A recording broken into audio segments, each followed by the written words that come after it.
नमस्कार, good morning, सुप्रभात। आइए देखते हैं आज 29 मई को मौसम के क्या हालचाल है और वो भारत को कैसे प्रभावित कर रहा है। अगर मुख्य घटनाओं की हम बात करें तो एक सुस्पष्ट निम्न दबाव का क्षेत्र जो कल बना हुआ था बंगाल खाड़ी में, वो आज सुबह तड़के 5:30 बजे के अराउंड जो है वो एक डिप्रेशन में तब्दील हो गया है, तीव्र हो गया है, यानी कि अवदाब में बन गया है। और इसके जो लोकेशन था 5:30 बजे वो था north west Bay of Bengal, यानी उत्तर पश्चिम बंगाल की खाड़ी of West Bengal and adjoining Bangladesh coast, यानी कि उत्तर पश्चिम बंगाल की खाड़ी और जो पश्चिम बंगाल और बांग्लादेश का कोस्ट है उसके समीप में जो है एक डिप्रेशन फॉर्म हुआ है सुबह 5:30 बजे। इसकी दूरी 100 किलोमीटर थी साउथ ईस्ट सागर आइलैंड से, 130 kilometre south east of Digha, 190 kilometre east north east of Paradip और 210 kilometre west south west of Khepupara जो बांग्लादेश में है।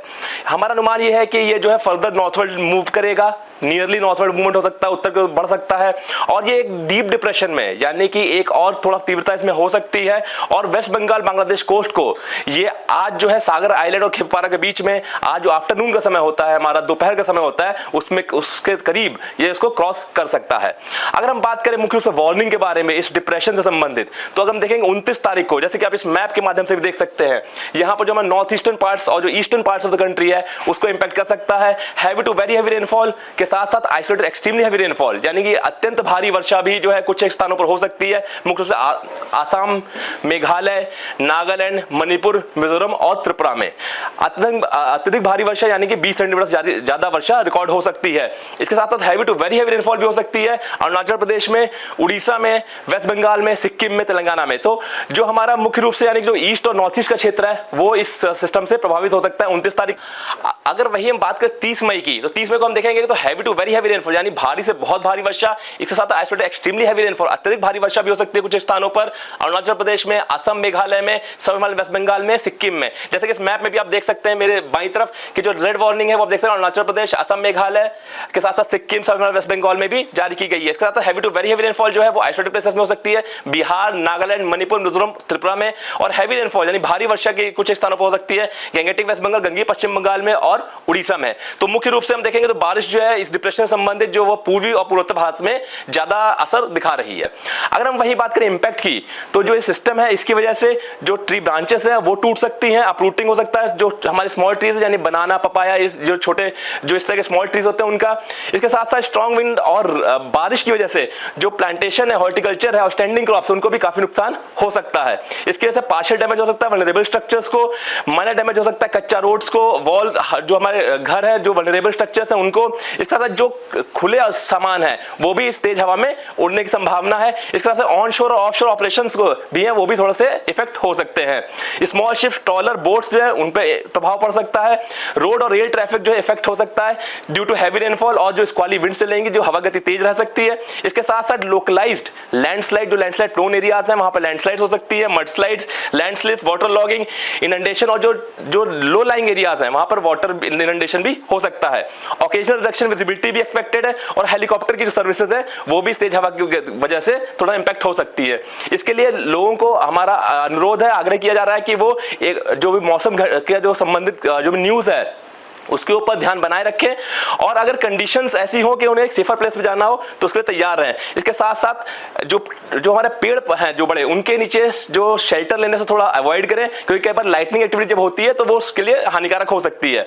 इसके साथ साथ जब भी लाइटनिंग एक्टिविटी हो तो अपने जो इलेक्ट्रॉनिक उपकरण है उनको बिजली से हटा दें। ऑनशोर ऑफशोर एक्टिविटीज जो है उनको जुडिशियसली जो है वो रेगुलेट करना है और टूरिज्म और रिक्रिएशनल एक्टिविटीज को भी रेगुलेट करने की आवश्यकता है। अगर हम साथ साथ बात करें दूसरी जो मौसमी घटना है जो साउथ इंडिया को मुख्य रूप से जो दक्षिण प्रांतीय भारत को इफेक्ट कर रही है वो है हमारा साउथ वेस्ट मानसून, जिसने जो कल आप देख सकते हैं इसने मध्य प्रदेश जो महाराष्ट्र का जो ऑलमोस्ट लैटिट्यूडनल वाइज हम देखें तो सेंट्रल पार्ट तक पहुंच गया है। इसके साथ साथ तेलंगाना, साउथ छत्तीसगढ़ और साउथ उड़ीसा में पहुंच चुका है। हमारा अनुमान यह है कि कंडीशन फेवरेबल है इसके जो है कुछ और पार्ट जो छत्तीसगढ़ का है उसको कवर करने की। इसके साथ साथ जो नॉर्थ ईस्टर्न स्टेट्स जो बचे हुए हैं वहां पर जो बचे उनको कवर करने की, कुछ हिस्सा जो वेस्ट बंगाल और सिक्किम का है उसको भी कवर करने की अगले 2 दिनों के दौरान। अगर वार्निंग बारे में बात करें आज बाकी क्षेत्रों की, तो आप देख सकते हैं साउथ में जो हमारा तमिलनाडु का क्षेत्र है, Kerala, south India, Karnataka, coastal Karnataka, यहां पर भी अत्यधिक भारी वर्षा हो सकती है। रेड अलर्ट जारी किया गया है, यानी 20 सेंटीमीटर ज्यादा वर्षा हो सकती है। इसके साथ साथ उत्तर पश्चिम भारत देखेंगे तो जम्मू कश्मीर, पंजाब में जो है थंडरस्टॉर्म एक्टिविटी हो सकती है, गस्ट इवेंट्स हो सकती है, तेज हवा हो सकती है 50 से 60 किलोमीटर प्रति घंटे की रफ्तार से। वहीं पूरी मध्य प्रदेश में भी इसी तरह की स्थिति बन सकती है। दक्षिण प्रांत की बात करें तो हमारे कोस्टल आंध्र, तटीय आंध्र प्रदेश है, जो तेलंगाना है, रायलसीमा है, और नॉर्थ इंडियन कर्नाटक, उत्तरी आंतरिक कर्नाटक है, यहां पर भी तेज हवा चल सकती है, 50-60 किलोमीटर प्रति घंटे की रफ्तार से हवा रह सकती है। इसके अतिरिक्त जो भी आप पीला क्षेत्र देख रहे हैं, यहां पर थंडरस्टॉर्म एक्टिविटी हो सकती है, गस्ट इवेंट्स हो सकती है, 30 से 40 किलोमीटर से लेकर के 50 किलोमीटर तक की हवा की गति रह सकती है।